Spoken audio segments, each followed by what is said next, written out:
welcome to Mike Drops the Mic.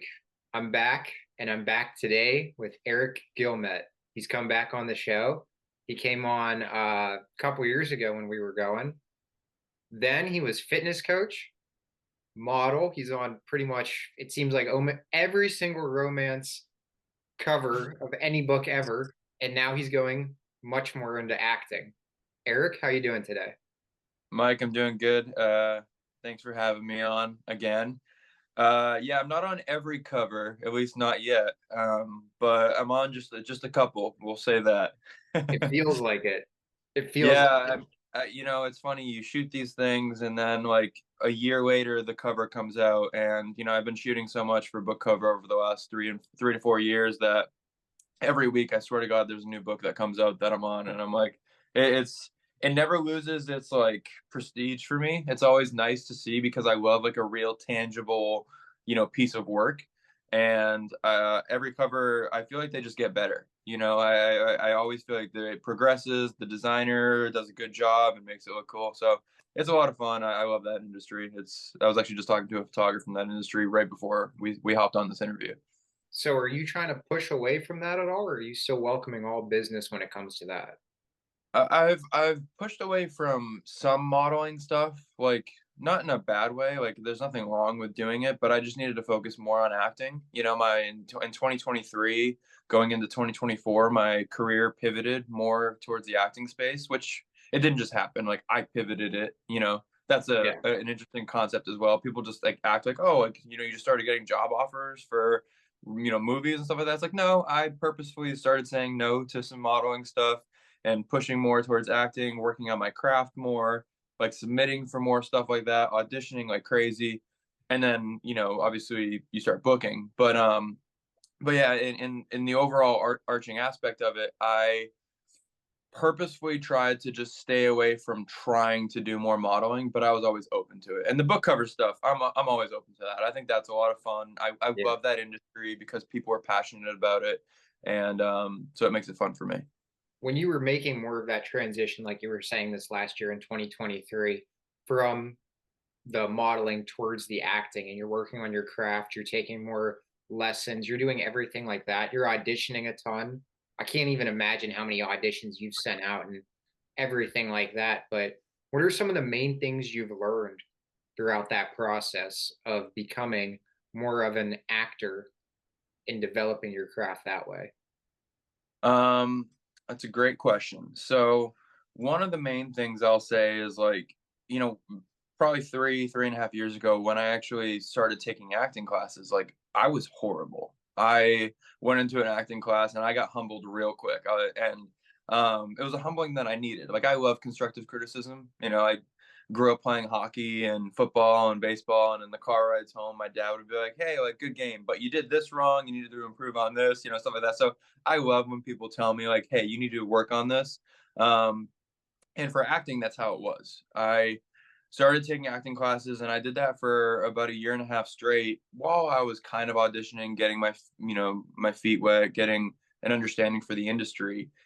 But the main thing is when you are building that craft as an actor, I think a lot of people these days they just want to be like, "Oh, I'm an actor," and then they just start auditioning for stuff. I think actually developing the craft before you even go through that approach is the most important part, because if you can get an audition even if you haven't done anything, but if you fall flat on your face in the audition, it's not going to be Hmm. helpful. You might learn something from it, but then that casting director is going to be like, this kid can't act. They're never going to see them again. So that's a big part of it, is work on that craft, take acting classes, work with other actors, get film experience on set. I never technically did this, but I would say that if you just want to just see how a film set runs, go be a PA and run around on set. That way, so you can just understand what everyone's doing. The DP and the director and the first AD, gaffers, everyone. It's such the worst thing that could happen is if you book a job as an actor and then you go on set and you're so overwhelmed by the fact that there's 100 other people on set doing something that would take you out of your experience as an actor, and you would probably give a watered down performance. Yeah. So I would say that's helpful. And then The third thing I'll say is optics. Like, you know, Instagram is our business card that we walk around with all the time. You know, we see what people are doing, what they're working on. I mean, even you know, you've seen that I've been working on stuff nonstop. And because of optics, people will say, "Oh, he's a model," because we see him working on modeling stuff, working on modeling stuff, working on modeling stuff. But if you are working on film stuff and you know that carries and you're posting about that and that parlays into the next thing, that's how people will perceive you. Because nowadays, a casting director, if they get you know, a submission for you for a film, the first thing they're probably going to do, aside from checking your IMDb or looking at your reel, is they're going to go to your Instagram and be like, all right, what's he do? They would look and then be like, oh, he's been working on film stuff for the last like 4 months, it looks like. Let's do that, you know? So he's good. And that's a big thing in this industry is people want to know that you're going to be okay on set. So those three things I think would be helpful. I think that even to your point, I think Instagram is, in a sense, a resume for people, whether or not you're going into acting or modeling or anything like that. When it's out on social media, everybody can see what you're putting, and it shows the person that you could be and what you're up to. So, I mean, one of the things that I saw that you're putting on your Instagram is sabotaging the squad, Amazon Prime, Lifetime Movie Club. Tell me a little bit about that. That was this past year, correct? Yeah, that came out summertime of this past year, and I shot that a whole year before. So let's see, last year was 2023. So I shot that like towards the middle to end of summer of 2022, and it's crazy because I mean, that was a year and a half, 2 years ago, right? Yeah. And I've grown so much as an actor since then. I mean, that one I was in a supporting role, fun project to be a part of. The stage was never too big for that. You know, it's a Lifetime movie. Everyone on set is pretty collaborative. You know, it's not like you're working on, you know, Star Wars where the stage is so big and the budget is $450 million or whatever, right? You're working on something that you have a little bit of play. It's okay if you know, fudge a line, and you know, it's a good space for you to grow as an actor. And that one for me was very valuable because I learned a lot of stuff doing that movie. Um, and yeah, it's a good little cheerleader murder movie. So if anyone wants to go watch that, I think there's a lot of talented actors and actresses involved with that one. It was actually mostly a female cast, and the female leads were both really strong actresses. So I learned a lot from just working with them on that set, as well as the director. He was really great as well. So yeah, a good project, and I'm excited for the ones that are going to be coming up this year. And the ones that are going to be coming up this year, I know we can't talk a ton about it, but you are actively we're staying busy. We got all kinds of exciting stuff coming up. Any Yeah. any information you can tell me at all about the things coming out in 2024? Absolutely. The one that I'll talk about, I have three slated to come out this year, but the one that I'll talk about is it's called The Black Box, and it's this really cool psychological thriller. It is about a bunch of college graduates that are at a graduation party, and we get our hands on this exclusive game called the Black Box. And it's only supposed to be played by like the richest rich people and the most exclusive of people. And somehow we get our hands on it and we start playing it. And all things go crazy because of it. And the film's really beautiful in the way that it tells a story. Um, you know, the film touches on sexuality, transgenderism, body dysmorphia, anxiety, racism. Like and it does it in a very elegant, beautiful way because we're playing a game, and the game is the means for these things to come out. So it's the film that I'm very excited for. I love my character in that film, and I think everyone else will too. Yeah, that sounds great because, besides a good Will Ferrell comedy, thrillers are my favorite. That's without a doubt such a great genre, and I can't wait to see it. So when this does come toward the release, where could people check it out at? That's one thing I can't talk about is Okay. distribution yet. But at some point, if you tag along on my social media, you'll see it. and hopefully you'll just see it in general because it'll be out there. That's our plan. But what's some of your favorite thrillers? Oh, Shutter Island's the best. Oh, Shutter it's a great. Island's that's up there.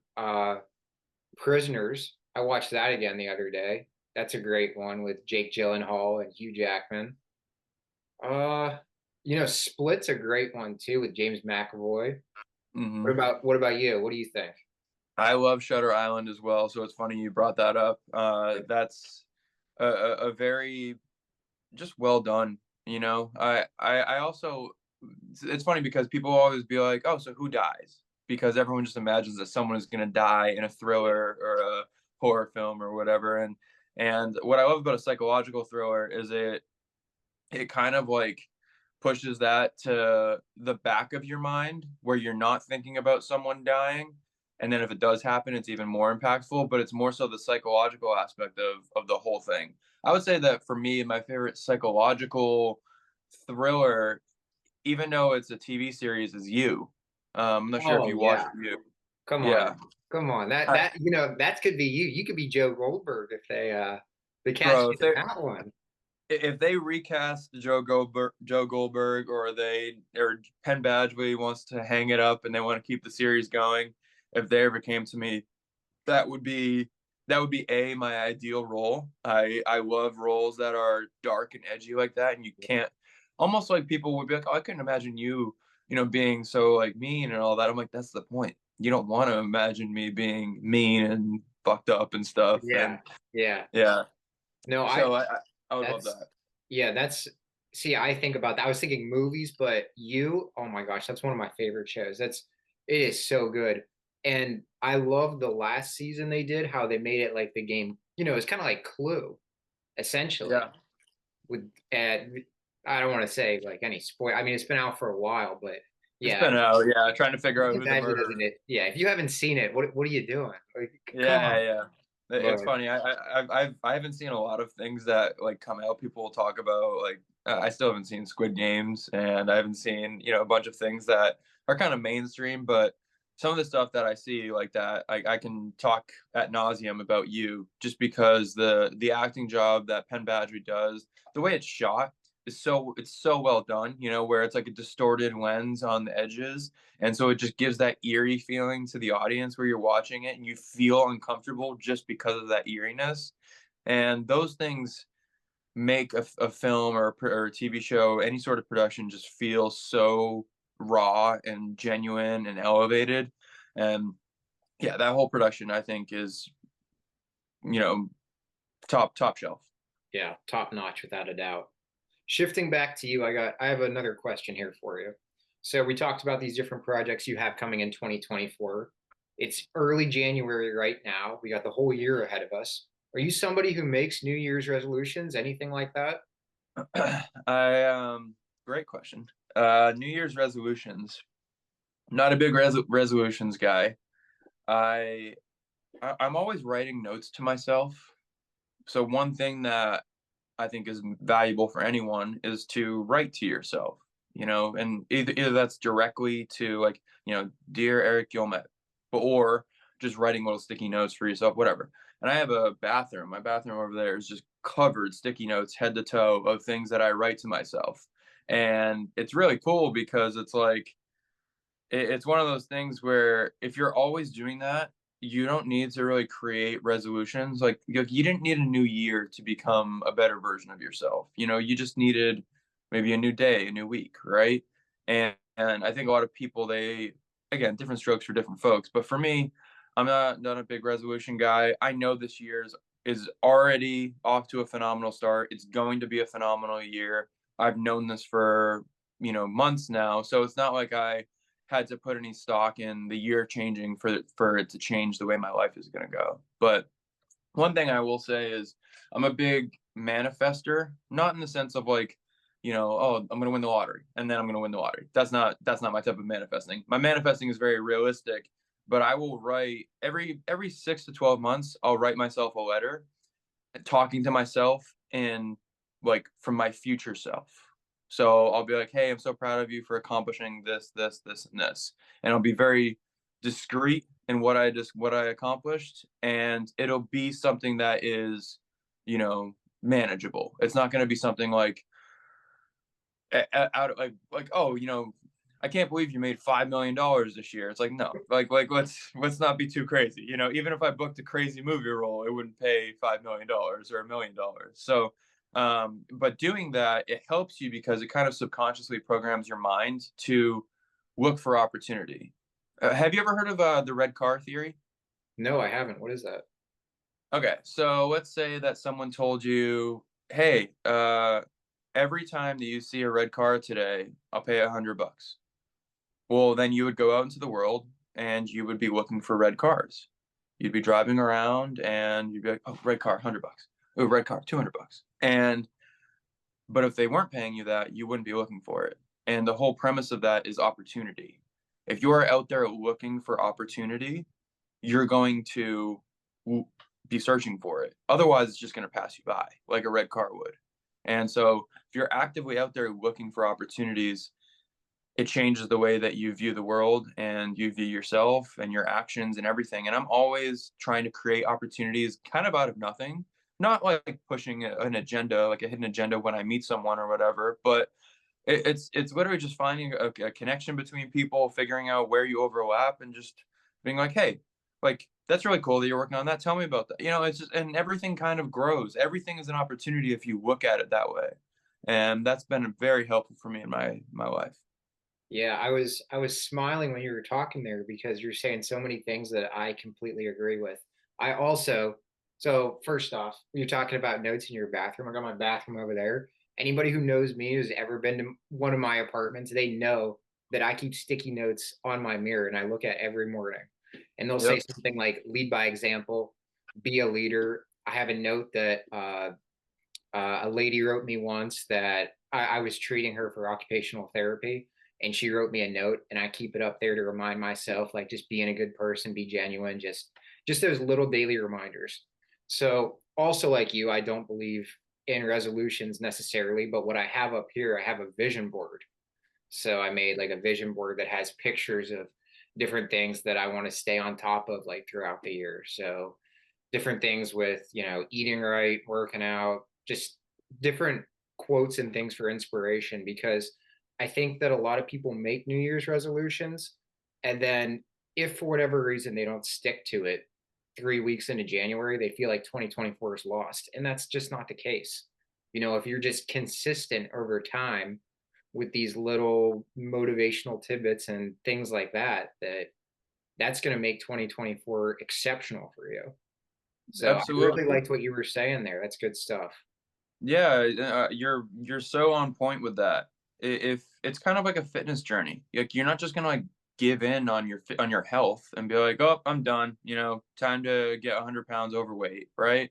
Like if you miss 4 days in the gym, it's okay. Like you didn't fail, you just missed 4 days. Just get back on the wagon and get back in there. And if you, like you said, if you're 3 weeks into January and you fall off the wagon, that's not a reason to just stop. You know, life continues, your health continues, your financial situation continues, your career continues, your relationship continues, all these things that people set resolutions for. It's like we're always, every day is a new day, every day is a new opportunity, and that's really how I actually like to live my life, is one day at a time. I am not, as much as I am excited for things that I'm doing, you know, at the end of January for my next project, another film in March, all that stuff, I'm not focused on that because it's not on my current needs of things to focus on. I think a lot of people are very forward and past thinkers. They stress themselves out because they are constantly not present and they're so worried about things that they can't really control right now. And for me, I really try to just stay here today, Monday, you know, January 8th. This is where I am, and this is what I need to focus on. And I think if you do that, it simplifies life very easily for you and makes you just a better person and makes you a better you without even trying because you're just here today. One of the things that you kind of mentioned earlier too was talking with different actors, different models, different people in the industry, and you're taking notes from these people, you're learning little lessons from them to help better your craft, correct?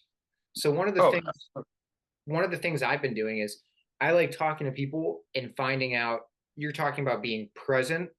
One of the most important things for being present and in the moment is developing a sound morning routine. So, like you talking to people trying to better your craft, I try to talk to as many people as I can who seem like they have their life together and have things right, and finding out, well, what do they do in the morning? Do they journal? Do they do their push-ups every morning? Do they work out in the morning? I like trying to find out that little stuff to make an ideal morning routine, because I believe having, a morning routine is essential for setting the attitude of the day and even the week. And for anybody who is making New Year's resolutions, could be for the year. So, what does your typical, if you're not filming, what does your typical morning routine look like? What's funny is even if I am filming, I think I'm still doing very similar things, unless That's the I'm, right answer. That's the right answer. yeah, even if I'm doing a role that requires me to be, substantially different from who Eric is, then I will do that. But my typical morning routine, so I wake up hungry. I wake up and I am starving, and it's been that way since probably since I was like 19. So I'm going on. I turn 30 next month, and it's like for 11 years, 12 years, I wake up and I'm hungry. So the first thing I do when I get out of bed is I literally walk over to my little shaker cup. I make a morning shake of fruits and grains, down that with my vitamins before I've even like opened my eyes. Really, I could do it with my eyes closed. It just sits next to my bed. It's right there. I do that. So I already have water in me. I have nutrients in me that are helping me out. And then probably 5 to 10 minutes after that, I'm out there making a morning bowl of oatmeal. And people who really know me, they know that I have this weird obsession with oatmeal. It's like it's one of my favorite foods, which is so crazy to say because it's just oats cut up. But it's one of those things where it's healthy. You can create a very healthy breakfast with oatmeal, but it's something that is a routine. It's a staple that you can get everywhere. It's simple. It's just one of those things where if I don't start my day with a shake of fruits and grains and oatmeal, I feel like I started off on the wrong foot. And so that's like a physical thing that I'm doing in the first 10 to 15 minutes that I'm awake. On top of that, mentally, usually I will turn on music, actually. I try not to just roll out of bed and lean over and grab my phone and like start texting or anything like that. I usually actually try to keep my phone further away from my arm's reach. That way, so I can't do that. But I will turn on music just to start my day. Usually, it's nothing crazy. It might be John Mayer, it might be some country, it might be whatever. But it's something that is just going to get a rhythm going for my day. And then within the next hour, other things I'm doing is I might be writing a note to myself. Like we just talked about how you put something on your mirror in your bathroom. I will take things that I might have. I don't really remember my dreams ever. It's one of those things where people will talk about like, well, I had a crazy dream last night. Like this happened, you were there, and I'm just like, I wake up and the last thing I remember is going to sleep. And it's a silly thing, but when I do wake up, I try to write a note for myself or just something that's on my mind or something that I think would benefit me for the day.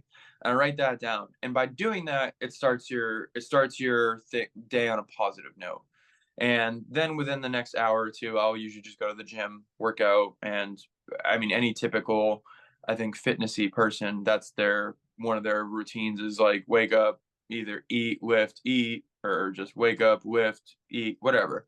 And that works for me. It's worked for me for so long, and I feel like I'm not myself when I don't do those things. But the rest of my life is pretty non-routine, which is the irony in it all is I don't have a routine life. Like my life is chaotic. Some mornings I need to be on set at 6 a.m.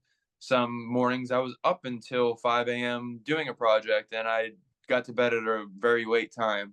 But if you have these small little, I guess, habits, it makes your life a lot easier to start the day. I agree. There's a lot of good books about stuff like that too. Like Atomic Habits is a very famous one that I've previously read. And but yeah, that's great. That's good stuff. Another thing we wanted to talk about, speaking of resolutions, there is one person who definitely needs to make some resolutions this year, and that would be Bill Belichick, because the Patriots had a pretty tough season this year, huh? Man, I can't remember. Are you a Steelers fan? I'm a Steelers fan, yeah. And I tell you what, I was at that Steelers Patriots game.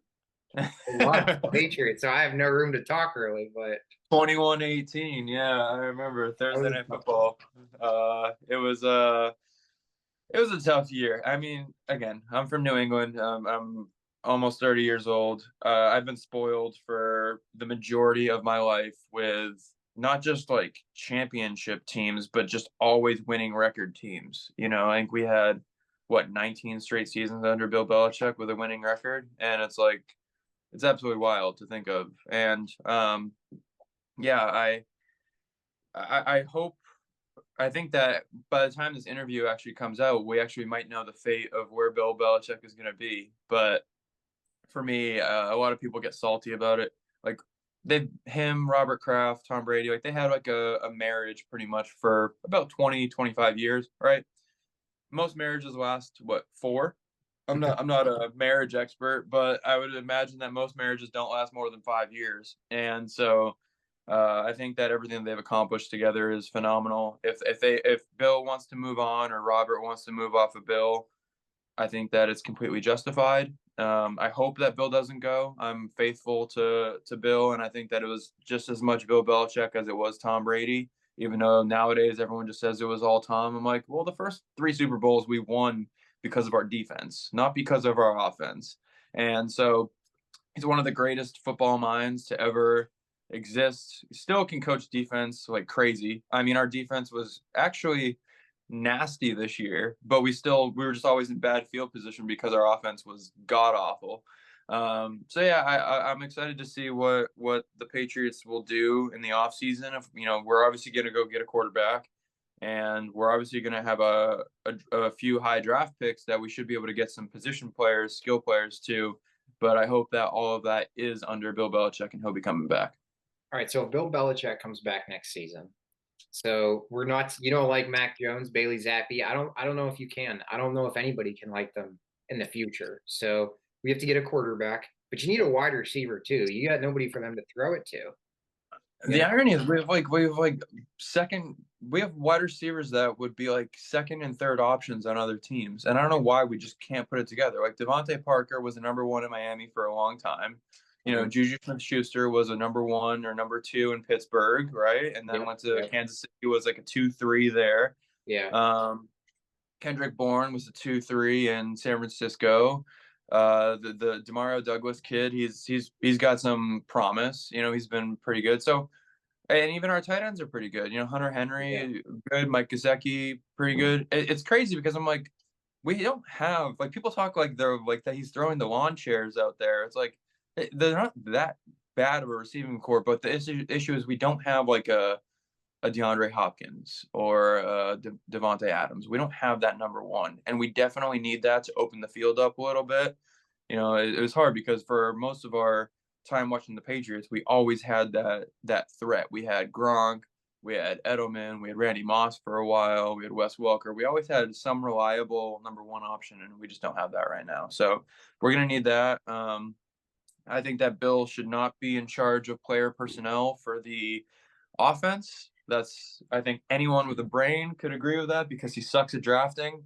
So we're gonna have the third overall pick or whatever. He would draft like a defensive tackle or something like that, Yeah. and it would just ruin everything. Yeah. I don't know if Cole Strange is I don't know. That was a little bit of a reach there, I think maybe.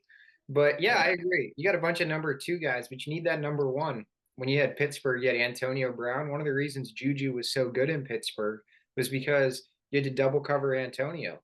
And that yeah, opens things up for Juju. So if you get that number 1 guy, like maybe Marvin Harrison Jr. early in the draft, something like that, that could really open things yeah. up for some of your wide receivers there. But you have to get a quarterback. That's We need a Q. I am so anti Mac Jones. It's not even yeah. funny. My brother hates me for it. He's big on Mac, and You we've need a had new some family brother. arguments. What's that? You need a new brother. Yeah, no, he's big on Mac, and I was never like big on Bailey Zappi, but I liked his offense more than Mac's because it just looked like it had some zest. But also, like, I don't think he's exactly the guy either. He might be a serviceable number 2, but well, what about you guys? I mean, you guys made the playoffs. No offense, somehow you made the Yeah. playoffs.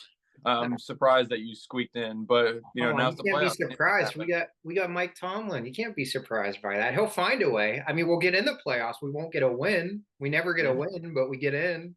Are you guys? What who are you up against week one? We play the Bills on Sunday at 1 o'clock. And TJ Watt, you see he injured his knee. I think it's a grade 2 MCL sprain. No, So you're screwed. yeah, that's gonna be a problem. And Minka hasn't been playing lately, so he might come back though, but yeah, it's not looking good. I Not mean, Rudolph is leading your team, right? He's the yeah. quarterback right now. Yeah, so he won the last 3 games then for them once they and Kenny Pickett's healthy now, but they're Mason's on a hot streak, so you got to keep Mason going then, you know? Well, I remember watching the game during Christmas. What's his name? Your wide receiver went off there for 4 catches. Oh, Pickens. Pickens, George Dude, Pickens. he's crazy, man. It's, All those catches were just like I'm like there has been one catch on the Patriots all year like that, and that dude's out there making plays. So yeah, I hope you guys do well. I mean, obviously I don't like the Bills because I'm a oh Patriots yeah, fan, yeah. so I pray that you guys actually demolish them. But I guess we'll see what happens on Sunday. I might have a Steelers jersey I can send your way to wear for Sunday, but Yeah. you might like it too much. You might end keeping it on for next season. I'm not sure. I don't know. I actually just bought a vintage Tom Brady jersey because growing up, I had, Tom Brady everything. I have one of the things that I have is Tom Brady's rookie card, and I got it for $1 when, Wow, when I was coming up. That card is worth like 100 to $200,000 now, which is absolutely wild. Like it is insane. that's my backup retirement plan if something Yeah. happens to me. But I had this Tom Brady jersey that I got, in the first year or two that he was a quarterback. And anyways, lo and behold, it ended up getting lost in translation from an ex. Actually, one of my exes like has the jersey, and I never got it back. And so I was so butthurt about it. And I saw the same exact jersey somewhere the other day. And I was like, fuck it, I'm buying it. I was like, I need to reward myself. I need this Yeah. jersey back, even if it's not the original. Yeah. Well, yeah. Who do you think? One of the last things I was going to ask you, speaking of football, I mean, I don't know if it's going to be the Steelers. I hope and pray, but Super Bowl, how do you see that going? It's hard because as a football fan, you would look at the playoff picture right now and you'd say, oh, it should be like Ravens 49ers in the Super Bowl, which I would say most people with a level head would say that's what it should be. But so far, Lamar Jackson has looked like trash in the playoffs. So we'll see what version of him we get. Uh, I like Brock Purdy. I don't like that they're already comparing him to Tom Brady. I think that's the stupidest thing ever. Like, it hasn't they always make early comparisons to people like that. Like they did the same thing for Mahomes and Tom Brady the other day. I'm like, guys, let's let these people have a career before you start comparing them to the greats. Yeah. So, anyways, if I was gonna make a forecast just based off of number ones and number twos, it would be Ravens, 49ers in the Super Bowl. But I don't think it's gonna end up going anything like that. I more realistically think it might be someone like the Bills because they do have a sneaky good team, and they they're kind of streaky, but they have such a high powered offense. Their defense is good too. So I think it might be someone like Bills, Dallas in the Super Bowl. I like the Cowboys team. They have high powered offense. It just is these franchises have been notorious for falling on their face or performing bad in the playoffs. But I don't know if I have a clear cut winner yet. But that's how what I'm thinking about it. What about you? Who's winning? Who's in it? So if the Steelers can't upset the Bills, what I have here, I have the Bills and the Niners in the Super Bowl, and I have the Niners winning that game. I think that they had too many injuries last season in the NFC Championship game, and they're healthy right now for the most part. They're ready to go.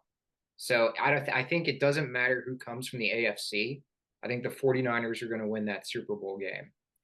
I think that the Browns are a little bit scary with Joe Flacco right now.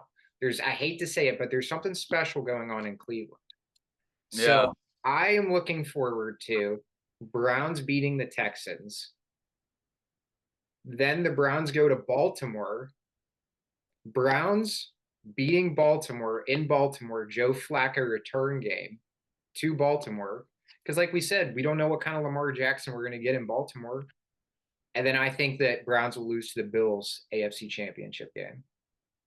I think that that's a really good and very likely outcome. You know, Yeah. Joe, I think in the playoffs, veterans having veteran leadership is monumentally valuable. And I think Joe Flacco, you know, he's done this song and dance before. He's confident.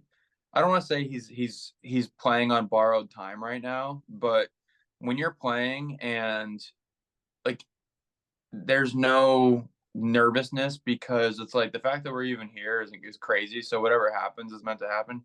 You kind of might go out there and play a better game than you would if it was like, you know, crunch time.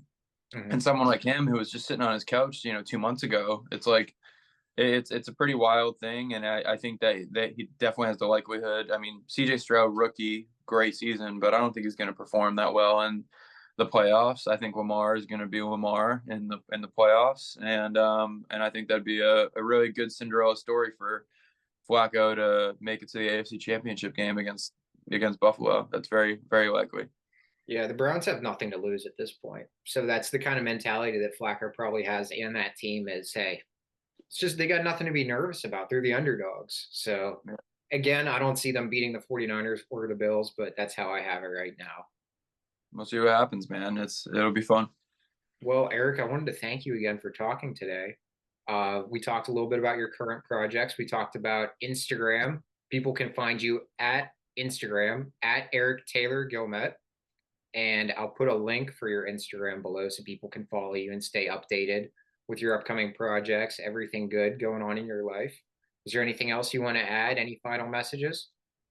You know, we're now on to the second week of the year, and I'm not like we talked about. I'm not big on New Year's resolutions or anything like that, but I am big on people believing in themselves. You know, I talk a lot about.